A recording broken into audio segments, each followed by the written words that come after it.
Los Angeles is a colorful city. The hustle and bustle of life, tall buildings and busy streets are the backdrop for thousands of stories. In one corner of the city stands a small church with an old bell that rings every Sunday. This church, though small, is the center of the Christian community in the neighborhood. Inside is a pastor known to everyone, Father David. Pastor David is a man in his mid-40s with graying hair around his temples. His face exudes serenity, though there are lines of weariness that cannot be hidden. He has dedicated his life to serving God and his church congregation. Every Sunday morning, he stood in front of the old wooden pulpit, delivering an inspiring sermon. His congregation loved him because he not only talked, but also listened. David lived in a small house near the church, alone. He was unmarried, choosing to devote his entire life to his ministry.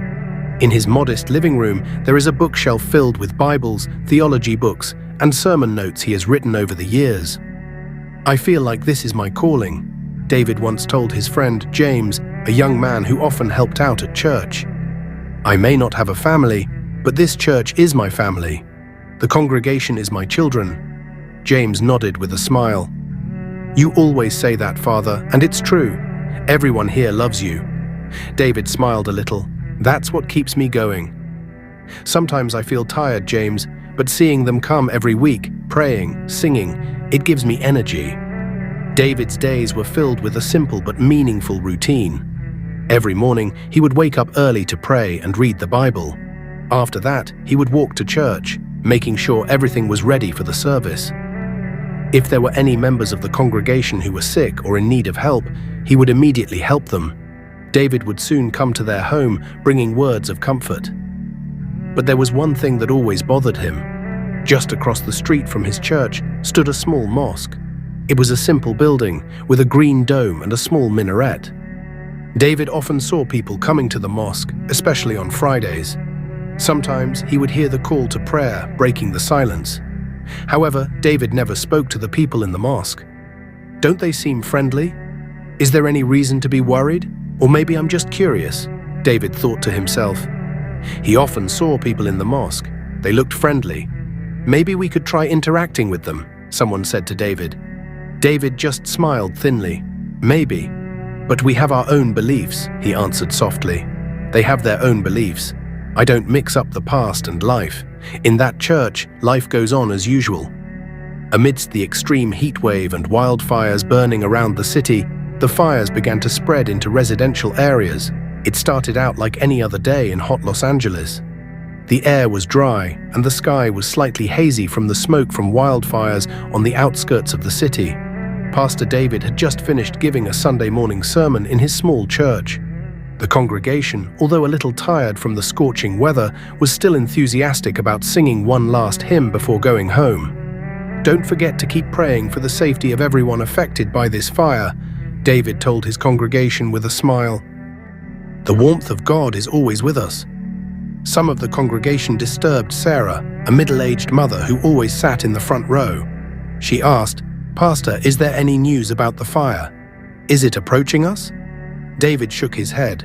"Not yet, Sarah, but we must remain vigilant and trust in God's protection." However, that hope began to fade when a few hours later David saw a thick cloud of black smoke rising in the distance. He stood in front of the church with James, whose face looked worried. "Father, that's very close," James said, pointing west. "I think we should get ready." David nodded.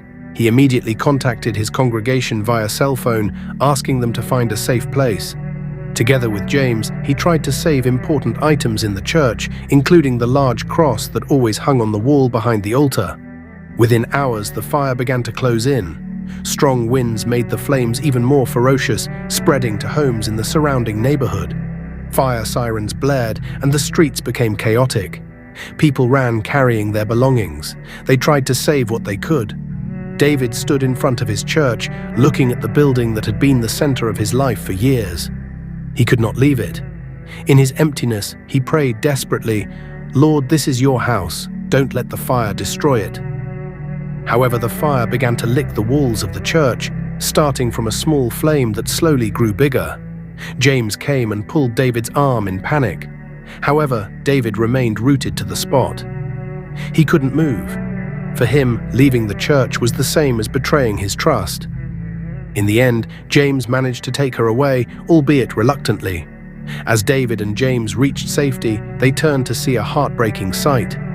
The small church, with its old bells that used to ring softly, was now engulfed in flames. Our church. David couldn't say anything else. James could only lower his head, not knowing how to comfort his pastor.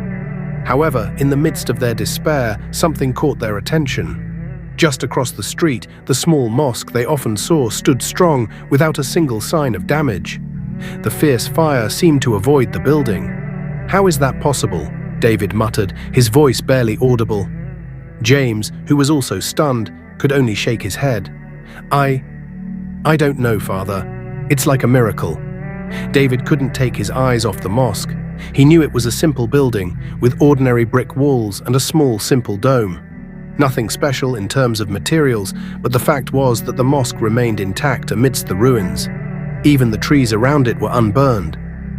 Moments later, a group of people from the mosque came out. They were carrying food, water, and emergency supplies to help those affected by the fire. One of them was a middle-aged man with a white beard and a calm face. He immediately approached David and James. "Are you guys okay?" the man asked in a concerned voice. David just nodded, still too shocked to answer. "My name is Ahmed," the man continued, extending his hand. "We are from DII. If you need protection, please come to our door, always there for anyone." James, who experienced it, felt safe. Dianya dreamed of warmth that seemed to approach. David couldn't sleep. He sat in his makeshift shelter, looking at his church, now a black ruin. He felt lost, not just in the building, but in the direction of his life. If God is love, why did he let this happen? He thought to himself. More than that, why did the nearby mosque remain standing while its house of God was destroyed?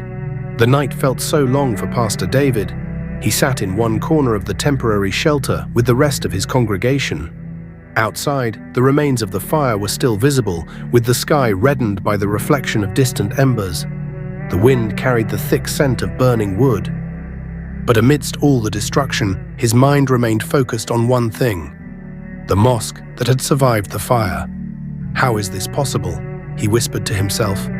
He repeated the question over and over in his heart, as if looking for a rational answer. He had studied theology for years, understood various interpretations of the Bible, and had always believed that everything that happened was God's plan.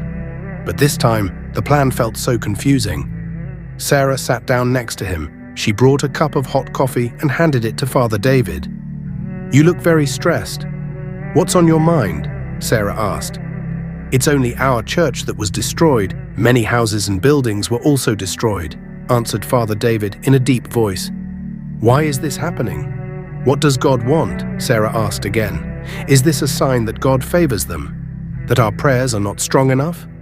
Father David lowered his head, looking hesitant before finally saying, "I don't know how to interpret this."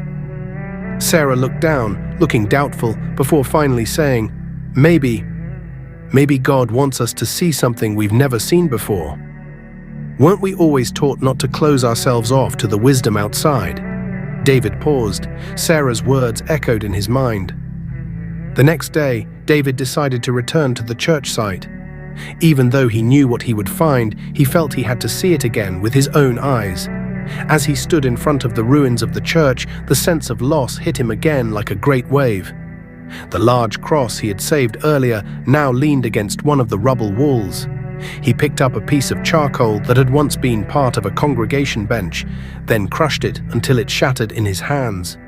"This is all a test," he murmured softly, as if speaking directly to God. But when he looked across the street, the sight of the mosque still standing intact caught his eye. Again, the small green dome reflected the morning light, and several people were seen cleaning the mosque's courtyard. The curiosity he had suppressed once again surfaced. How could the building have survived? What made it so special? Was this really just a coincidence, or was something bigger going on? Unconsciously, his steps began to approach the mosque. He stood in front of its gate, hesitant to enter. A young man came out of the mosque's door, wearing a simple white robe. The man smiled kindly when he saw David. "Assalamu alaikum," he greeted in a soft tone. David was stunned. He didn't understand the meaning, but he could feel the sincerity behind the words. "That was our greeting, meaning peace be with David." Nodding slowly, "Oh, thank you. That's very beautiful," the man continued. "My name is Yusu. You're from the church, aren't you?" "Yes," David replied. This is sorry. Just think of it as nothing at all," Father Yusuf said. "We are actually happy to have guests. Please come in if you want to look around." David hesitated for a moment, but finally nodded. "Thank you." As he stepped inside, he noticed the simple impression of the mosque.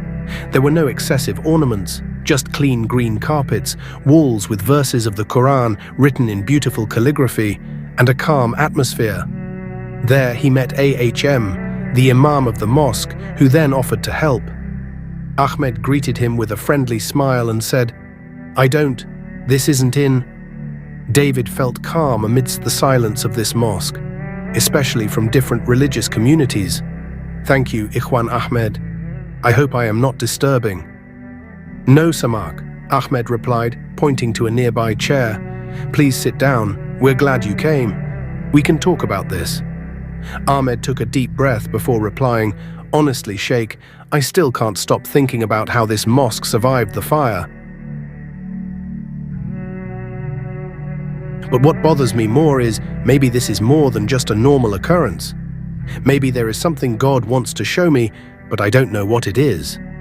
Ahmed smiled knowingly. "Sometimes God's signs are not always easy to understand, Father, but God wants us to keep seeking, to ask questions, and to reflect. That is part of the journey of faith." David looked at Ahmed seriously. "What does Islam say?" "This fire reminds us of the importance of faith." Ahmed replied, "With Islam, we believe that Allah is the greatest. Indeed, everything that happens in this world is His will. Allah wants us all to learn a lesson from this incident." David nodded slowly. "What kind of lesson?" David asked. Ahmed smiled. "Maybe Allah wants us to come closer to Him. Maybe He wants us to be more united as a human race, helping and understanding each other, rather than focusing on our differences." David paused, the words stirring something in his heart. Their conversation continued, and as it went on, David became more and more impressed with the wisdom he found. He was also surprised at how welcoming the Muslim community was. They invited him to join them for lunch, and David felt like family during the meal. Yusuf smiled. "That is what we hope for, Pastor, for everyone, regardless of religion, to see that ultimately we are all the same creation of God. We must respect each other." David felt inspired, but there was one thing that troubled him. Should he follow the path of the faith he had come to understand more deeply, or should he stick with the beliefs he had held dear for so long? To answer that question, David began to do more research. He began comparing the teachings of the Quran and the Bible, trying to find similarities and differences. He visited more mosques, attended community meetings, and talked to more Muslims. Each conversation fueled his curiosity.